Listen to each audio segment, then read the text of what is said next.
नमस्कार, मैं हूं नेहा शर्मा। स्वागत है आपका कुंडली टीवी के मंथली राशिफल में। इस राशिफल में हम आपको ग्रहों के राशिफल के साथ साथ गोचर की भी बात करेंगे और गोचर के साथ साथ आपको उपायों के बारे में भी बताएंगे। इन सभी की जानकारी देने के लिए हमारे साथ जुड़े हैं नरेश कुमार जी। स्वागत है सर आपका। नमस्कार। जी, नरेश कुमार जी, आप हमारे साथ हैं। जैसे मासिक राशिफल है, मंथली राशिफल है, लेकिन उससे पहले हम ग्रहों के गोचर के बारे में आपसे जानकारी चाहेंगे कि कौन-कौन से ग्रह इस मंथ में गोचर करने जा रहे हैं। नेहा देखिए, ये जो कुंडली लगाई है हमने, ये मेष लगन की कुंडली लगाई है। मेष राशि के जातक भी इस राशिफल को इसी तरीके से देख सकते हैं जी, और जिनका नाम राशि मेष है वो भी इसको देख सकते हैं। और ये जो कुंडली लगी है वो 1 अक्टूबर की है। 1 अक्टूबर को ग्रहों की स्थिति कुछ इस तरीके से होगी, लेकिन 2 अक्टूबर को यहाँ पर राशि परिवर्तन हो जाएगा। शुक्र जो है वो यहाँ तुला राशि में गोचर कर रहे हैं, वो राशि परिवर्तन करके शुक्र जो है यहाँ पर केतु के साथ आ जाएंगे, मेष राशि के अष्टम में आ जाएंगे। ठीक है। जी, दूसरी चीज जो गोचर होने जा रहा है वो होने जा रहा है बुध का। बुध भी यहाँ पर ही गोचर कर रहे हैं। ये वक्र अवस्था में है, 3 प्लैनेट वक्री अवस्था में चल रहे हैं, शनि, गुरु और बुध। बुध यहाँ पर गोचर करेंगे, 2 अक्टूबर को यहाँ पर आ जाएंगे। ठीक है। उसके बाद का जो गोचर है वो ग्रहों का गोचर नहीं होगा, ग्रहों का मार्गी होना होगा। सबसे पहले शनि जो है यहाँ पर चल रहे हैं, वो इसी राशि में मार्गी हो जाएंगे। उसके बाद 11 अक्टूबर को होगा ये। 17 अक्टूबर को सूर्य का गोचर होने जा रहा है। नेहा, जो सूर्य है वो यहाँ पर तुला राशि में आ जाएंगे और ये मेष राशि से सप्तम में आ जाएंगे। ठीक है। इसके बाद का जो गोचर होने जा रहा है वो होने जा रहा है 18 अक्टूबर को।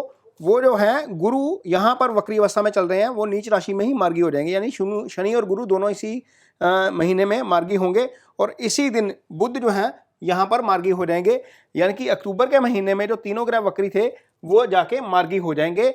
लेकिन जो अपने दर्शकों को बताने वाली जो स्थिति है, जो सबसे जो अहम जानकारी है वो है चंद्रमा को लेकर। जब चंद्रमा आपकी कुंडली में चौथे, 8वें या 12वें भाव में होते हैं तो आपको थोड़ा सा ध्यान रखना चाहिए। जो डेट्स हैं वो मैं आपको बताने जा रहा हूं कि चंद्रमा की डेट्स कौन सी हैं। नेहा, मेष राशि के जातकों को किन चीज़ों का ध्यान रखना चाहिए, किन डेट्स का ध्यान रखना चाहिए। यदि हम चंद्रमा की बात करते हैं तो कर्क राशि में यहाँ पर चंद्रमा होंगे आपका अक्टूबर महीने की 1, 2, 28 और 29 को। ये घर जो होता है वो माँ का घर होता है, ये सुख स्थान होता है। यहाँ पर चंद्रमा का गोचर अच्छा नहीं माना जाता।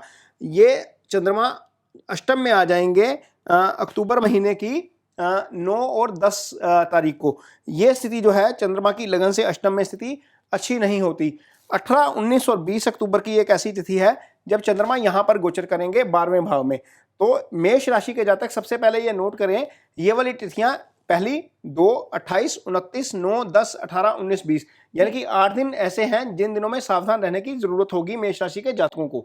जी। तो ये तो हमने गोचर की बात की, तो नरेश जी, ये भी आपसे ज़रूर जानना चाहेंगे कि क्या हेल्थ, फाइनेंस और हमारे रिश्तों पर इस गोचर का कोई प्रभाव पड़ेगा? सबसे पहले नेहा, हम फाइनेंस की बात करते हैं। जी, ये भाव जो होता है ये कर्म स्थान होता है, यहाँ से आय देखी जाती है। आज की डेट में हम देखते हैं या 1 अक्टूबर की स्थिति में जो यदि हम देखते हैं तो ये दोनों इकट्ठे पड़े हैं और दोनों वक्र अवस्था में हैं, जो कि एक अच्छी स्थिति है। दोनों का एक साथ होना अच्छी स्थिति है। केंद्र में है, अष्टम, छठे या 12वें में नहीं है। तो ये स्थिति फिलहाल ठीक है इनकम के लिहाज से, क्योंकि शनि यहाँ पर मार्गी हो जाएंगे 11 को, गुरु भी मार्गी हो जाएंगे। तो कर्म के लिहाज से यदि हम देखते हैं तो ये स्थिति ठीक है। वैसे भी मंगल यहाँ पर 9वें भाव में ट्रांजिट कर रहे हैं, ये कर्म का भाग्य है और भाग्य का कर्म है। और ये स्थिति जो है एक तरीके से अच्छी है। मंगल यहाँ पर ट्रांजिट भी कर जाएंगे, इसी महीने मंगल ट्रांजिट भी करेंगे। ये जानकारी हमने दर्शकों को नहीं दी थी। तो मंगल और बुध का भाग्य स्थान में होना ये एक अच्छी स्थिति है कर्म के लिए। आय के लिए, आय के लिहाज से भी ठीक है ये। तो चलिए, ये तो हो गई फाइनेंस की बात। आगे बात करेंगे हेल्थ की। तो नरेश जी, हेल्थ के बारे में भी हम ज़रूर आपसे जानना चाहेंगे। नेहा, यदि हेल्थ की हम बात करते हैं तो माह की शुरुआत में सूर्य यहाँ पर होंगे। जी, ये भाव जो है पापकर्त्री योग में होगा। जी, यहाँ पर निचले भाव में यदि हम देखते हैं तो पाप ग्रहों का प्रभाव ज्यादा है। मंगल भी है, सूर्य भी है, यहाँ पर केतु भी है, बुध भी वक्र अवस्था में है। तो ये स्थिति अच्छी नहीं है हेल्थ के लिहाज से। शनि की दशम दृष्टि भी यहाँ से पड़ रही है। जिन लोगों को खास तौर पर मेष राशि के नेहा, जिनको स्टमक से रिलेटेड इशू है, जिनको जी, किडनी से रिलेटेड इशू है, जिनको पाइल्स का इशू है या जिनको लोअर बैक में की समस्या है, वो समस्या थोड़ी सी बढ़ सकती है। उनको निश्चित तौर पर ध्यान रखना चाहिए। खाने पीने को लेकर खास तौर पर ध्यान रखें, क्योंकि केतु यहाँ पर अष्टम में पड़े हुए हैं, राहु यहाँ पर आपके दूसरे भाव में पड़े हैं। ये ईटिंग हैबिट्स को रिप्रेजेंट करता है, दूसरा भाव। इस भाव के मालिक का अष्टम में आ जाना, यहाँ पर केतु की दृष्टि होना, ये एक लिहाज से अच्छा नहीं है। यदि आप कहीं पर आपको शादी पे, विवाह पे या किसी फंक्शन में जाने का मौका मिलता है तो खाना जो है वो थोड़ा सा संभल कर लीजिए। बाहर का जो खाना होता है उसमें ऐसी चीज़ें होती हैं, मसाले ज़्यादा होते हैं जो आपको बाद में डिस्टर्ब करते हैं। तो ऐसी स्थिति आ सकती है कि आपका स्टमक थोड़ा सा डिस्टर्ब हो जाए, तो इन चीज़ों का आपको ध्यान रखना पड़ेगा। अदरवाइज यदि हम देखते हैं जिन लोगों को खास तौर पर लग रहा है कि कोई स्टमक से रिलेटेड ज़्यादा समस्या है और उनकी सर्जरी जो है वो हो सकती है, केतु अष्टम में जब होते हैं तो टक लगवा देते हैं बॉडी को किसी ना किसी पार्ट के ऊपर, निचले पार्ट पर खास तौर पर। तो यदि आपको कोई ऐसी समस्या है जिसके लिए डॉक्टर ने सर्जरी रिकमेंड की है तो वो भी स्थिति आपके सामने अक्टूबर में आ सकती है।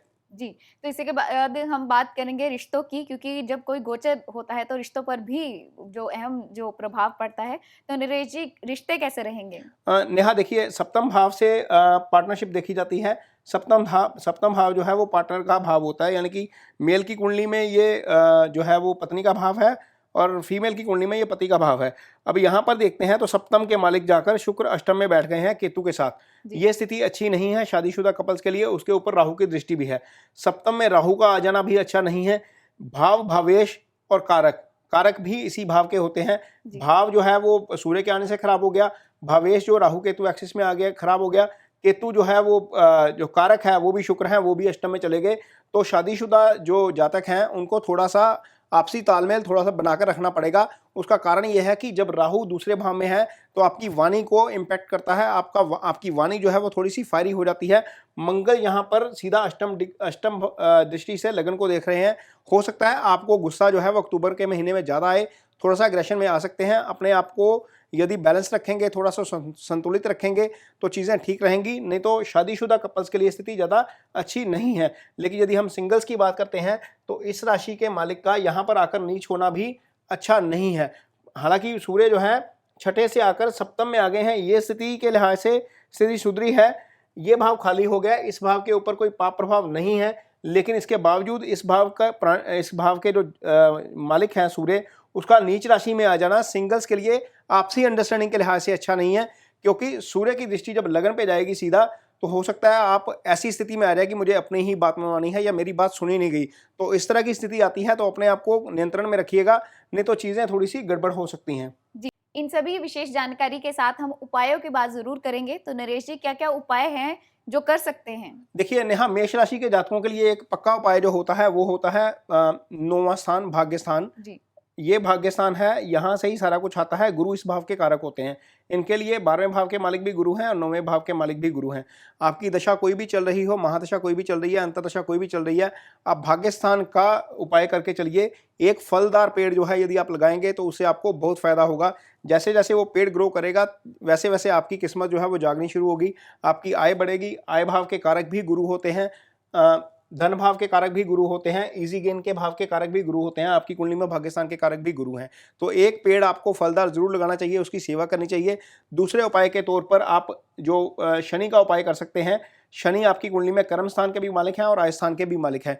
यदि आप ये उपाय करते हैं शनिदेव का, किसी गरीब को, भूखे को दान देते हैं या भोजन खिलाते हैं या किसी मंदिर में जाकर आप शनिदेव को जाकर तेल अर्पित करते हैं या उड़द की दाल जो है वो उनको अर्पित करते हैं, तो ये बहुत अच्छा उपाय है आपके लिए। आप ये दोनों उपाय जो हैं मेष राशि के जातक खास तौर पर पक्के तौर पर कर सकते हैं। दशा कोई भी चल रही हो, महादशा कोई भी चल रही हो, उससे कोई बहुत ज़्यादा फर्क नहीं पड़ेगा। आपके लिए दोनों उपाय जो निश्चित तौर पर जो है वो काम करेंगे। तो चलिए, ये थी मेष राशि की बात। इसी सीरीज में बात करेंगे मंथली राशिफल में अगली राशि की। तो तब तक हमारे साथ जुड़े रहिए। धन्यवाद। नमस्कार। इस तरह की और भी अपडेट्स के लिए इंस्टाग्राम पर फॉलो करें और बेल आइकॉन प्रेस करें।